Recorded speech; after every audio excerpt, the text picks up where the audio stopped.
Grocery workers, all food workers really, are on par these days with doctors and nurses. They should be given masks and gloves and everything they need to work safely. There is a white horse in the valley left by itself, and by this she intends to ask the Arab leaders, why have you abandoned the revolution? Hello, I'm Stanley Heller. Welcome to The Struggle. We start off where the virus is the worst, in Italy. Some people in apartment complexes are entertaining themselves from their balconies.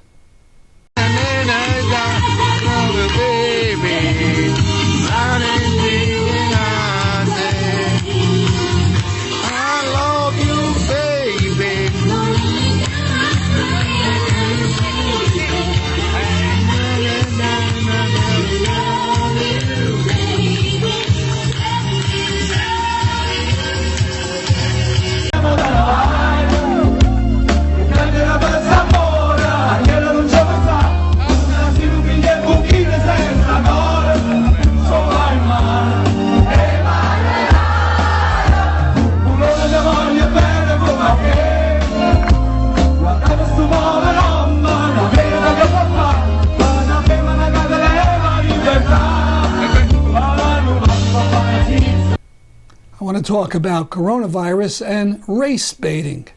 Haters want to hate, so they naturally want to blame the virus on the Chinese. Now, it may be this particular strain of virus came from a Chinese market where bats had bitten animals all collected together.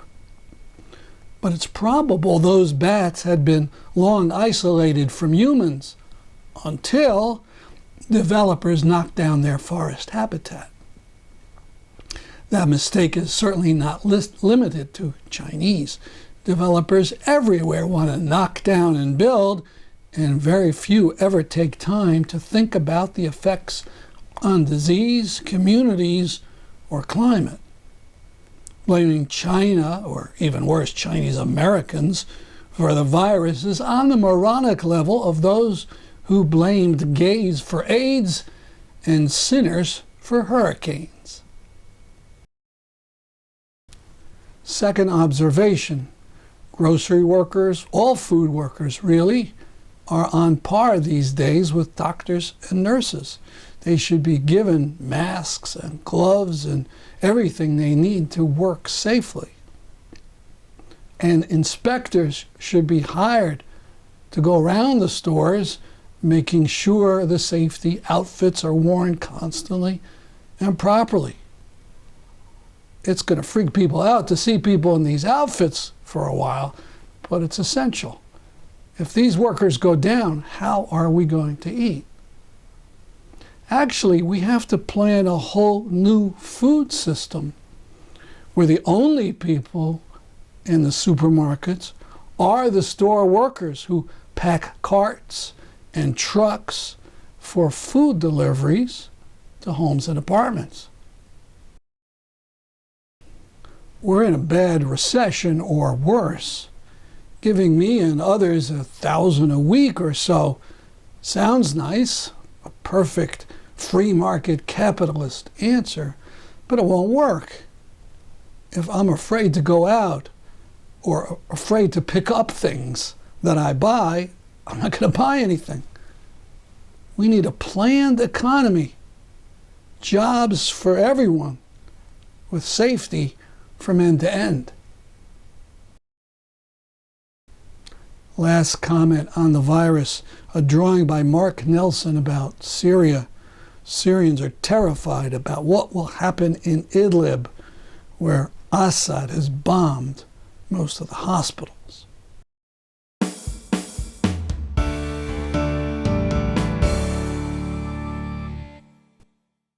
Most of our show will be the first section of a talk that was given at the Palestine Museum US by renowned artist Samia Halaby. We are fortunate enough today to have Samia Halaby, someone I refer to as a Palestinian national treasure. And Samia is going to share with us a few thoughts about Palestinian art and about today. Please welcome Samia Halaby.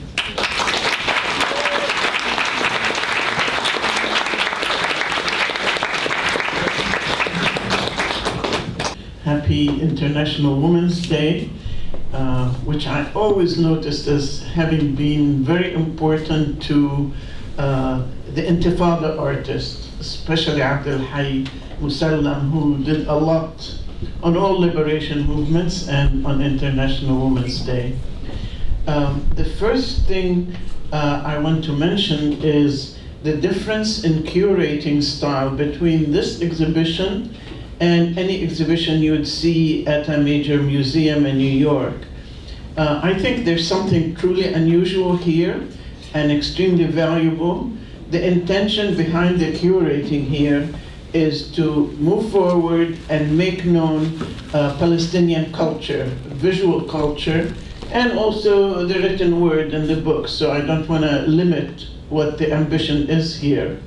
When you go to a major art exhibition in a city like New York, there are layers upon layers of jurying and judging that's taking place, beginning with the commercial galleries who put a price on things according to their own whim and how much is their own people are talking about the artwork. And trust me, I'm in that world, so I can tell you the truth.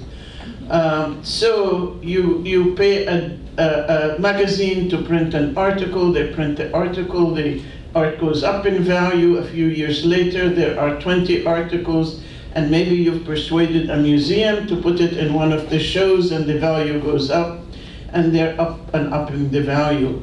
Who decides the quality of art? Who decides which paintings are worthy and which are not? And I've been thinking about that subject myself and writing about it. There will be a day when all these fake layers of the art world will not exist. But back to earth, to this exhibition, there is an open-hearted wish to represent Palestinians and Palestinian community and culture. And the result is amazing. You can go around and see things that you don't like, which I think are super beautiful, and it could be the other way around. You might find things that you think are beautiful that I might think are worthless. And there is a certain democracy in that practice. That is, you are asked to look and think for yourself. This is not prepared for you by someone who claims to be an expert. This is up to you to look at. And I think what you see here is amazing, and my analysis of it will follow. And I'm going to do it by way of asking you to sort of imagine. I'm going to take you on a tour. You're up an airplane way up in the sky, taking a very long distance view of the world.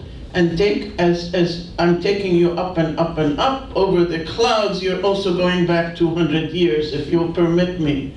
That's when Palestine was suffering from an inundation of colonialism, and the British were there trying to get in everybody's hair, and I'm sorry you don't see me. I'm trying to move over. Hi, Samia. She's Samia also. Thank you.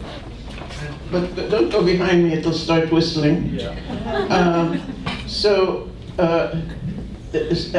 And what is going on is Palestinian society is just beginning to move out of a feudalist era into a capitalist era, which Britain had done a few centuries earlier and Germany only a few decades earlier. As we go in history, we develop from ancient tribal to slaveholding, etc., feudalist, and so we were late arriving into capitalist mode and relationships. As we begin arriving into capitalist relations, what are the arts doing in Jerusalem? I know more about. In particular, there are many visual arts, arts that I think are as important as painting. or more important. They are not pigments on canvas. So the first thing I want to do is erase your concepts that pigments on canvas are European, therefore we're imitating Europe, or that pigments on canvas are more important than stained glass you might have seen in the Great Mosque of Damascus, or the inlaid wood you might have seen in the ceilings of that same mosque, or the marble inlays you might have seen in Halab or in Jerusalem in the Dome of the Rock, or even the Christian icons you saw made in Palestine throughout the centuries. So I want to erase that divide and also take you to the shops of Jerusalem where there were many calligraphers practicing, making some amazing work, as well as embroidery, as well as ceiling painters, which is a tradition in Palestine, etc. There were a lot of handcrafts, and they were in shops, and there was a relationship between the crafts and the artists.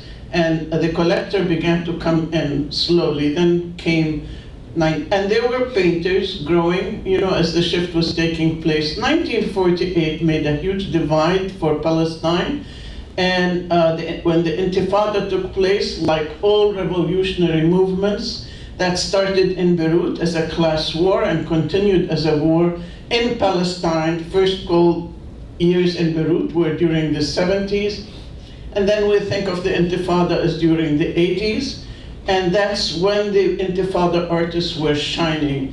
It was a revolutionary moment, as any revolutionary moments in the history of the 20th century, from the Soviet Revolution onto the Mexican mural movement, onto the revolutionary movement in the USA called the Industrial Union movement.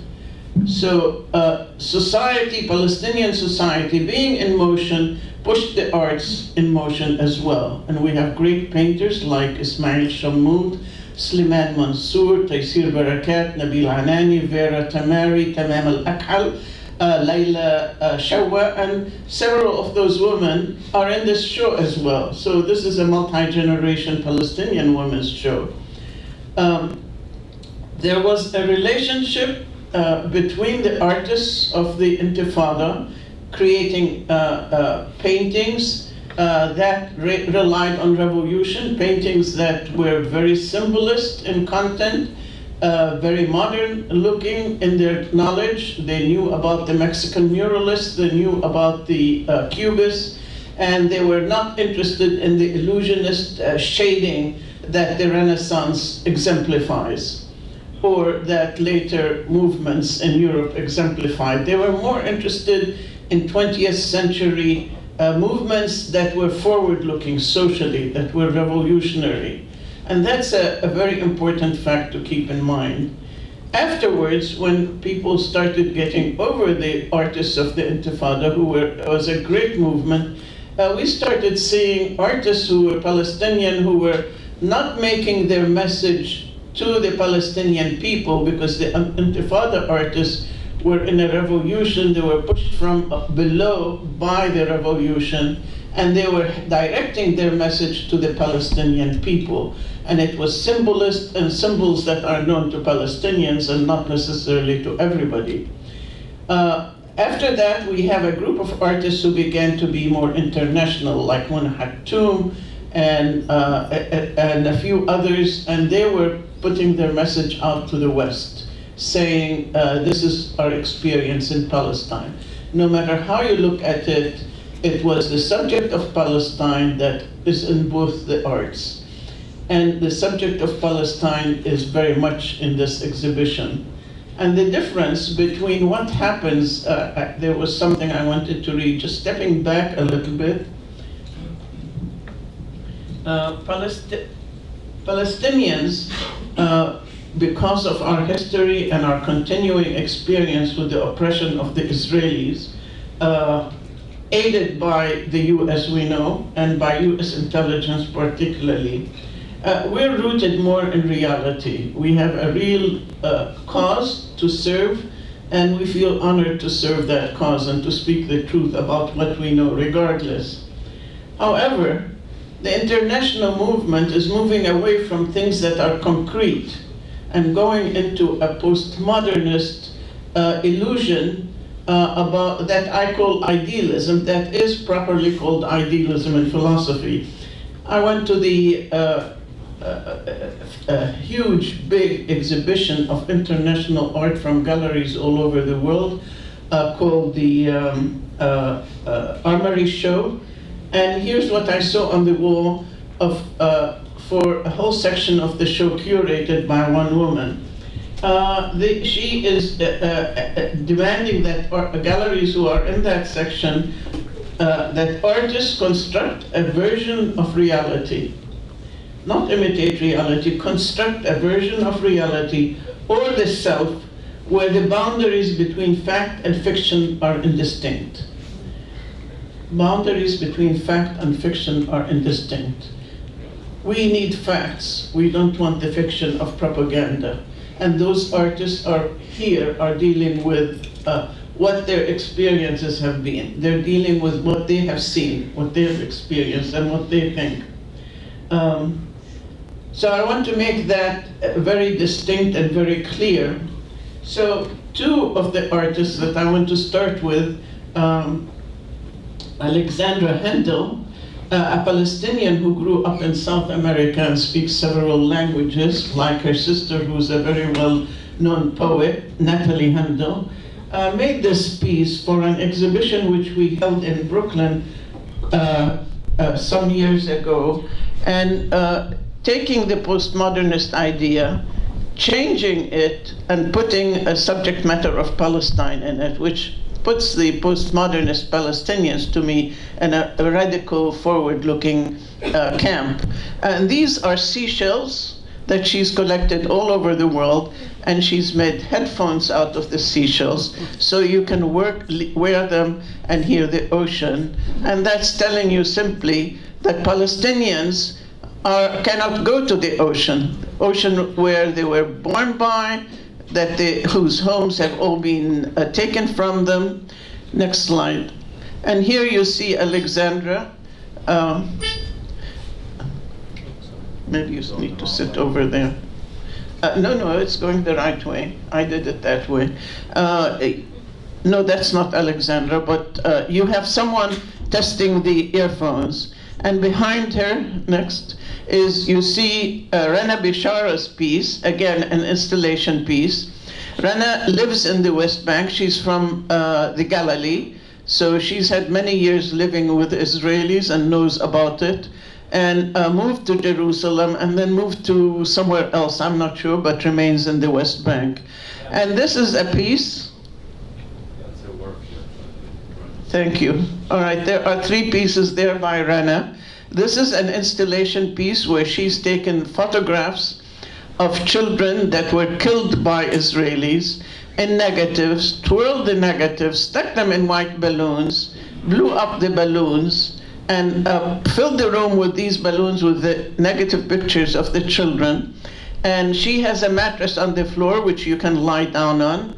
And the halos are made of barbed wire. So these are children who have been killed, martyred, and they're wearing very painful. It's just a reference to the crucifixion. And a pink light. So that's an environment. You're invited to go in, lie down, and contemplate what happened to Palestinian children. Next. But the symbols of the revolution that I mentioned for Intifada artists, this is an early Nabil Anani painting. The bride and the horse became very important symbols, meaning the revolution. So you look at that, you think, oh, it's a traditional bride or woman riding a horse, but the Palestinian community at the time of the Intifada understood what he's saying. Next. This is Tamam al-Akhal. Tamam and Ismail Shammout, who is in a portrait in the hallway outside, and among many portraits by an artist whose name is Jacqueline Bejani, lives in Germany, you said? Luxembourg. Thanks. She's next. But Tamam al-Akhal and her husband left Palestine from 2 different places, and both places were massacres. Perhaps you know the stories, so forgive me if I repeat them. Tamam left Jaffa when the Israelis at gunpoint forced everyone in Jaffa out of their homes to the airport, started shooting and pushing. Many tried to find boats to get on. Many got on boats. Many died in the struggle on the beach. In other words, they were throwing the Palestinians into the sea, which they accused us of doing later in their propaganda. Basically, you can take it that anything they say about us in propaganda really is the truth about them. So here we have a series of paintings that she and Ismail did about the history of Palestine. And here there is a white horse in a valley left by itself, and by this she intends to ask the Arab leaders, why have you abandoned the revolution in Palestine? Next. And this is one of my paintings from Mustafa al-Hallaj. And again, you see the horse as a symbol of forward motion for the revolution, and the fist, and you see the Palestinians, the revolution, all supporting the revolution as a weight, and you see the Israelis, or colonialism or imperialism on the left-hand side. Next. And there's an artist in this show, a young person, Faisal, thank you. And you can see her influence is from several of the Intifada artists.